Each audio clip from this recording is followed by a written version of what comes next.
Sejam todos bem-vindos ao canal Evangelhos Boas Novas de Deus. E hoje nós vamos estar falando sobre Exu,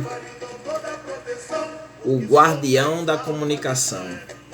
Espero que vocês gostem do vídeo.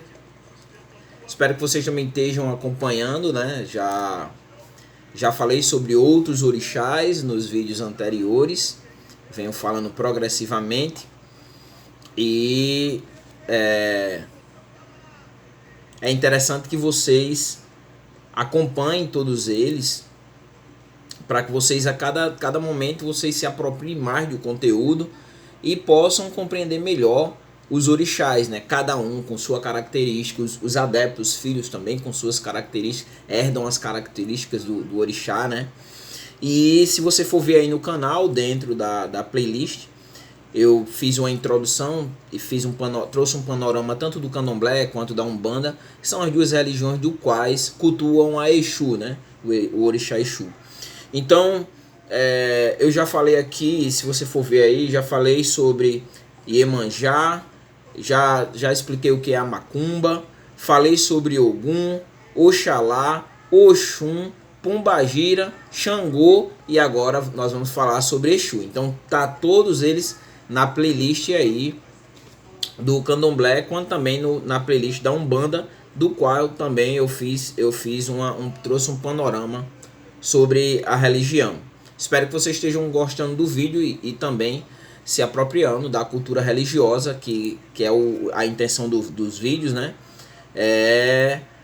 Transmitir a vocês o conteúdo, no entanto, que vocês se apropriem, que vocês passem a conhecer mais as religiões de matriz africana, não somente elas, também se você tem interesse, for ver aí no canal, eu já falei sobre diversas religiões, do Oriente inclusive, da Índia, já falei sobre as religiões da China, do Japão, e já falei sobre o espiritismo kardecista, fiz 2 vídeos sobre Allan Kardec. Enfim, tem muita coisa boa sobre as religiões. Eu espero que vocês possam usufruir. Eu faço tudo de coração e com o objetivo de promover o diálogo entre as religiões, como também quebrar o preconceito com relação às outras religiões, principalmente daquelas pessoas que não conhecem. Então vamos lá, né? Falar sobre o guardião da comunicação. Como falei, Exu é considerado... Exu é o orixá, né, guardião da comunicação, e cultuado nas religiões de matriz africana no Brasil, né, e especificamente o Candomblé e a Umbanda, né. O Candomblé é uma religião mais próxima aos cultos africanos, e a Umbanda é uma religião mais sincrética, que se apropriou tanto do espiritismo kardecista, quanto também das religiões indígenas e o catolicismo, né?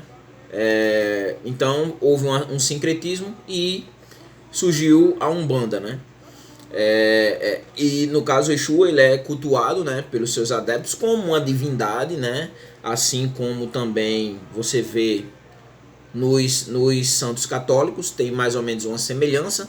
Os orixás são intermediários entre a divindade, Olorum ou Oluxumaré, e os seres humanos, né? Faz essa conexão com os mundos, o mundo espiritual e o mundo humano.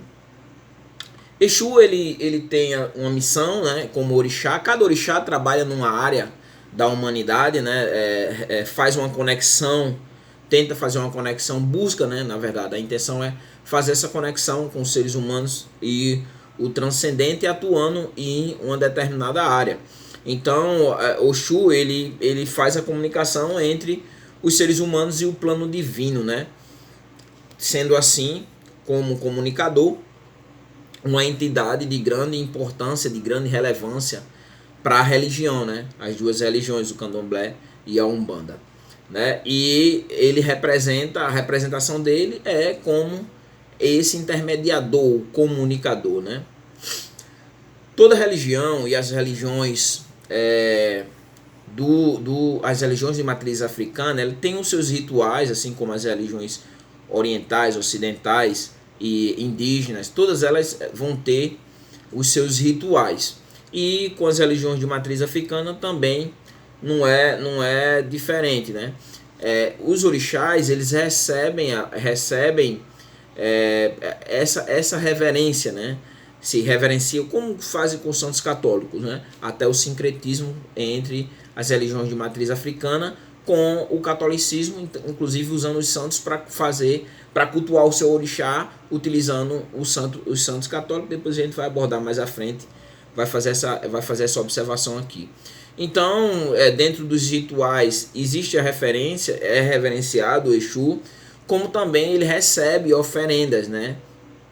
Mais ou menos semelhante ao que acontecia em Israel, que também havia as oferendas ali, inclusive de alimento, que era oferecido nos templos, né? No templo, no caso no tabernáculo, né? Inclusive os animais para os sacrifícios. O candomblé a Umbanda não faz sacrifício de animais, mas o candomblé ele faz sacrifício de animais, se assemelhando ao primeiro momento ao judaísmo, né, até o templo que o templo ainda existia, o templo que Jesus profetizou. Então existe essa conexão assim, só a nível de comparação, religião comparada, nada mais do que isso. Então, também uma coisa a observar é que os orixás, eles têm a sua vestimenta própria, né? Os seus adereços, né? E isso trazem ali a característica do orixá. Se você também tem interesse, deixa eu só pegar uma coisa aqui. Se você tem interesse também em compreender melhor, não compreender melhor, mas ver uma homenagem que foi feita, caso eu não esteja enganado, foi feita uma homenagem para Exu por uma das escolas de samba. Agora eu não me recordo, mas se você botar aí no YouTube, você vai ver e vai ter mais ou menos uma noção. O problema é que sempre quando o Exu, se traz Exu, se faz memória ou se tenta abordar, né, de trazer uma ideia de quem é Exu, ele sempre é comparado com Satanás, sendo que não tem esse sentido, que é o que nós vamos ver aqui. Eu já até falei em outros vídeos com relação a isso, para que vocês entendam, mas dentro da cultura religiosa do Candomblé e da Umbanda, Exu não tem esse sentido. Tem para os cristãos, porque utilizam a explicação ou a ideia da entidade, no caso do orixá, dentro das religiões de matriz africana, de uma forma mais apologética. Trazem a apologia, né, a defesa do cristianismo, no caso, batalhando com o candomblé e trazendo o orixá de forma pejorativa. Não é o meu caso aqui. Então, se você está vendo o vídeo com essa ideia, não é o objetivo. O objetivo é descrever, que você entenda quem é Exu para a religião que o professa. Quer dizer, para o candomblé, quem é Exu? Não que a deturpação de Exu ou o que dizem de Exu, sem ser o que a religião professa. Então aqui é o que o candomblé e o que a Umbanda considera Exu, como eles veem Exu. Então os orixás, eles têm a sua cor e as suas cores, né? E as suas características que o diferenciam um dos outros, né? No caso de Exu,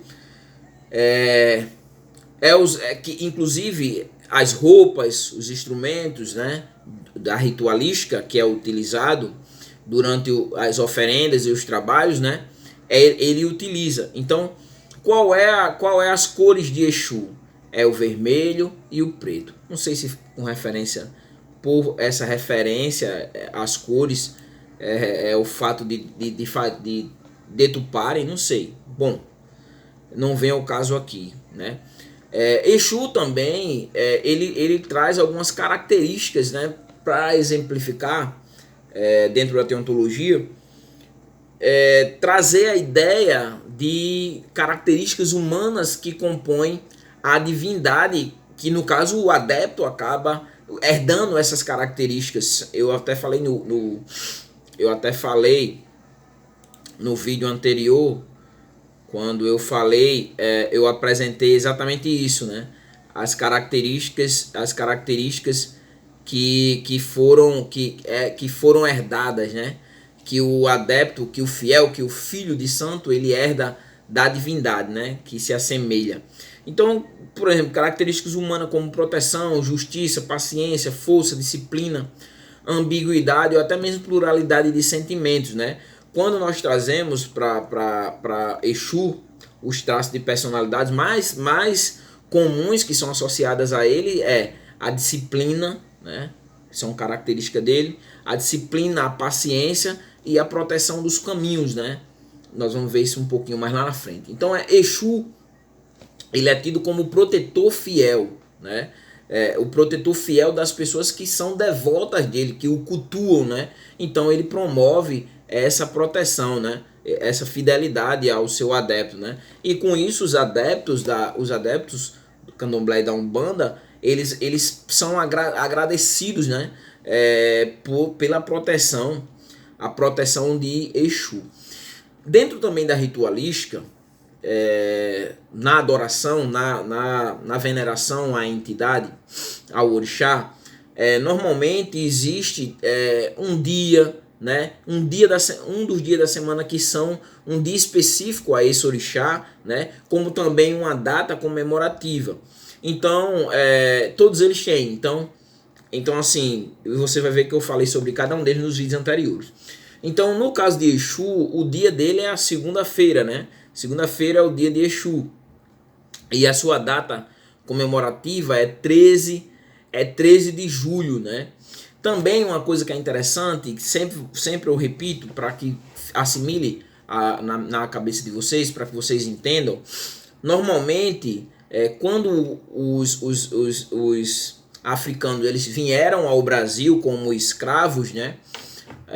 E eles vinham. Outra coisa que é interessante entender, às vezes a gente acha que os negros, né, os escravos que vieram na diáspora negra, para um monte de lugares do mundo, no caso do Brasil, que é o que a gente está falando, se pensa que a ritualística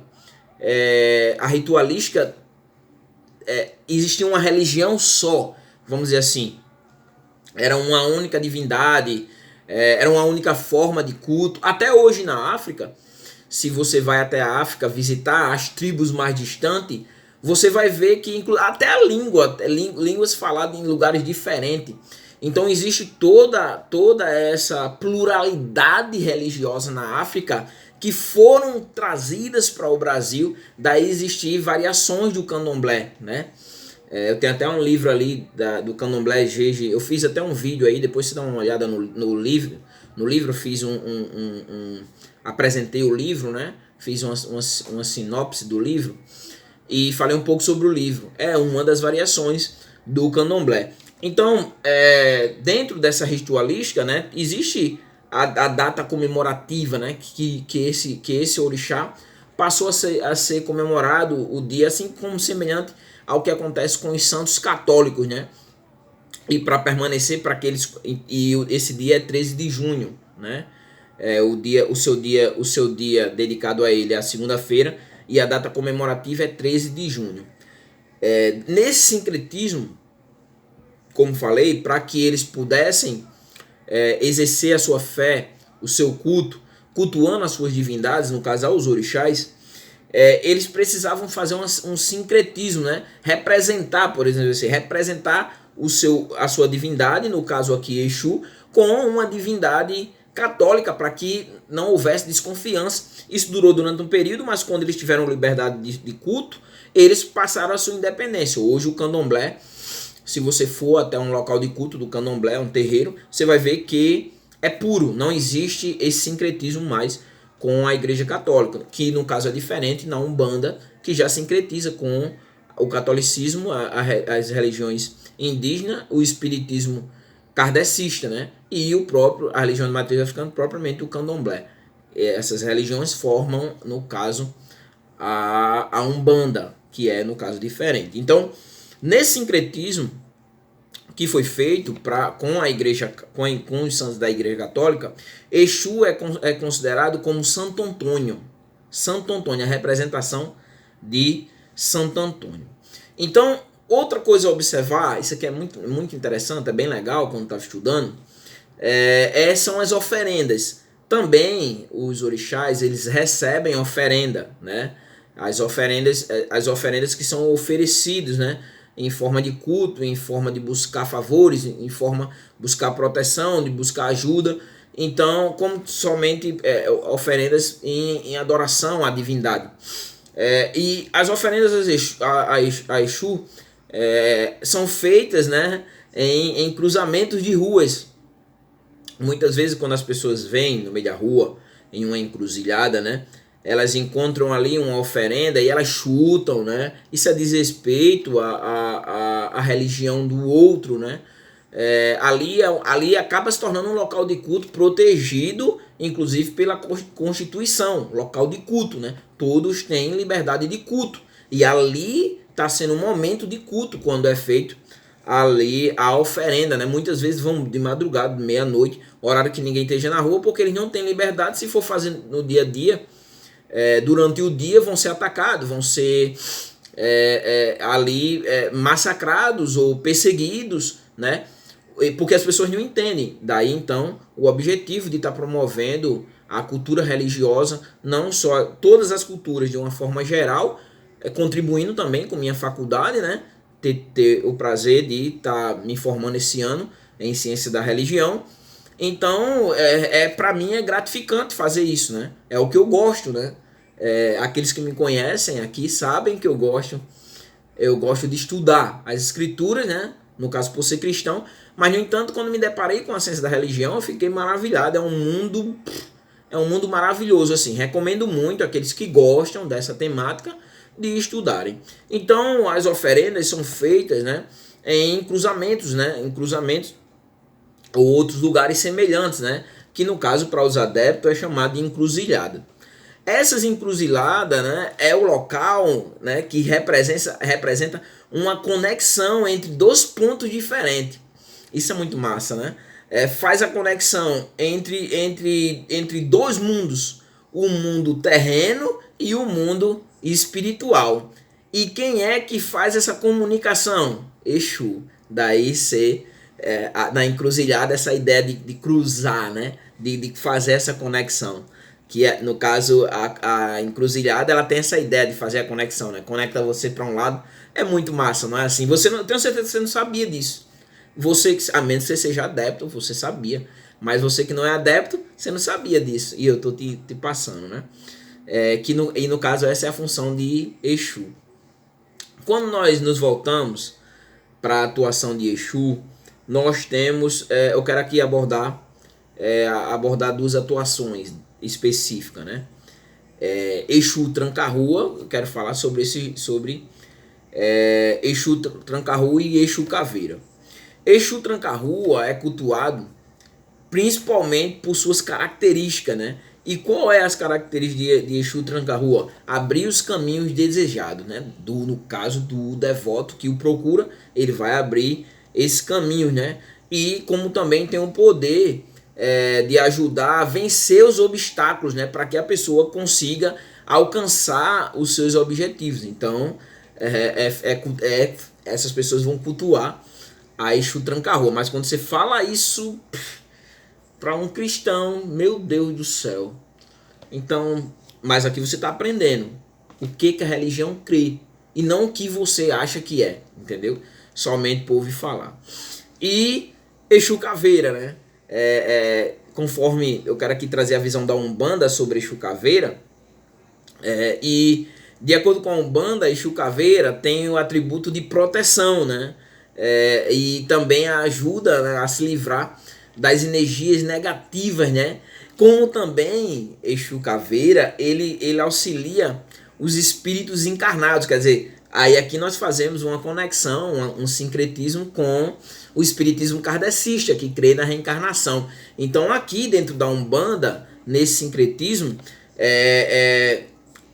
o sincretismo que a Umbanda faz com Exu Caveira, ele é o auxiliar desses espíritos, no caso das pessoas que morreram, né, desencarnaram do corpo, E aí ele ajuda no processo evolutivo, né, dessas pessoas. Eu ainda vou trabalhar bastante o espiritismo. No momento estou trabalhando nas religiões de matriz africana, fixando mais nas religiões de matriz africana. Em especial, esse momento estou abordando os orixás. Depois vou abordar os ebós, que são as oferendas, e assim sucessivamente. E aí progressivamente vai entrando outra religião. Eu já fiz um panorama sobre a maioria delas, mas depois volta outra religião e eu vou trabalhar aquela religião, sempre de forma a partir da fenomenologia da religião, com muito respeito à religião, abordando o sagrado da religião, sem fazer ataques à religião, mas promovendo a cultura religiosa, seja ela qual for, e de uma forma neutra, sem me colocar aqui de uma forma a depreciar a religião. Então, fazendo essa conexão, nesse sincretismo que foi feito entre o espiritismo kardecista e o candomblé e trazido para a Umbanda, Exu Caveira, ele vai fazer essa conexão, vai ajudar esse processo, aquelas pessoas que morreram, esses espíritos, né, para que até, no caso, o momento da próxima reencarnação, no processo evolutivo desses espíritos, né? Então isso é bem legal.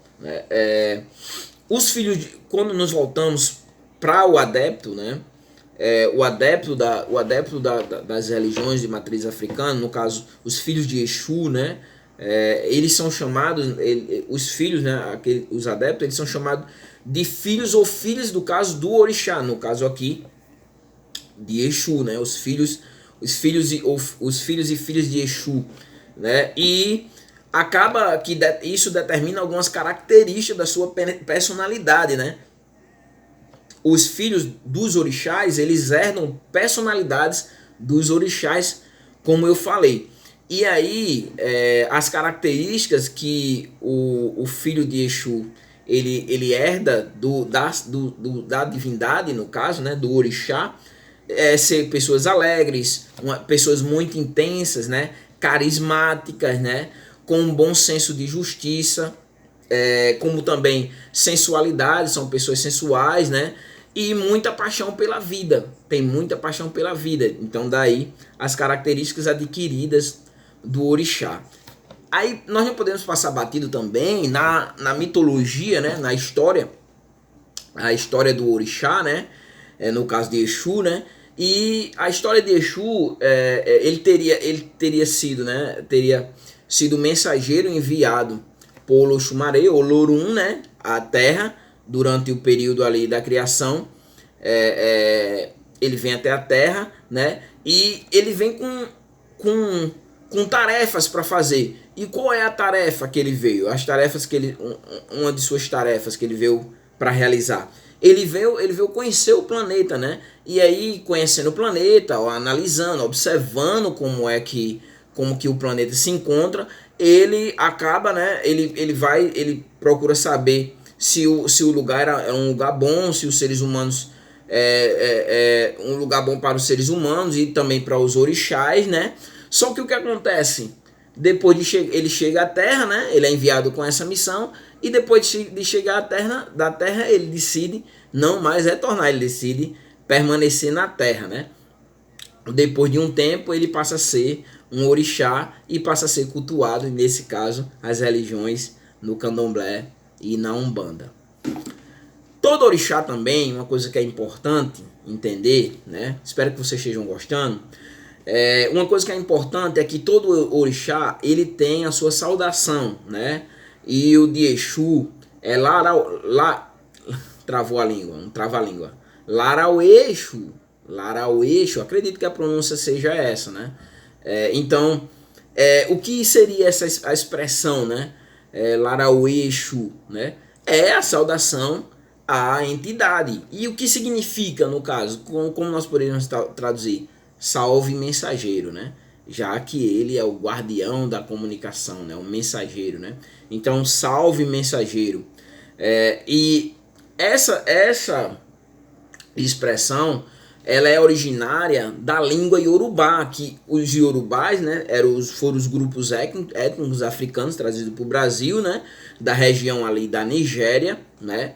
E a língua iorubá, essa língua africana, né? é falada em países como, por exemplo, Togo, Benin, né? E a Nigéria, né? A Nigéria, de onde vocês veem que uma parte dos negros também foram levados na diáspora negra. Então, é isso, né? Chegamos ao fim de mais um vídeo, mais uma obra, né? Para a coleção dos orixás aqui no canal. Se você não é inscrito no canal, se inscreve aí no canal para dar uma força, né? Para contribuir com o canal, sabendo que vocês estão aderindo ao conteúdo, né? Compartilha também esse vídeo com outras pessoas. Se você é cristão também, compartilha com outras pessoas para que eles conheçam a cultura religiosa e o que é e não o que os outros dizem, né? Curte aí o vídeo, deixa o seu comentário, é muito importante, né? A devolutiva, para a gente entender como é que está a comunicação, como é que está o entendimento de vocês. Deixa aí observações e também deixa aí, se você quer que eu fale sobre alguma coisa voltada para a religião que você não saiba, deixa aí no comentário que eu boto aqui e procuro produzir um material para estar trazendo a informação sobre as suas dúvidas. Então é isso, pessoal. Espero muito que vocês estejam gostando do canal. E no caso, até o próximo vídeo.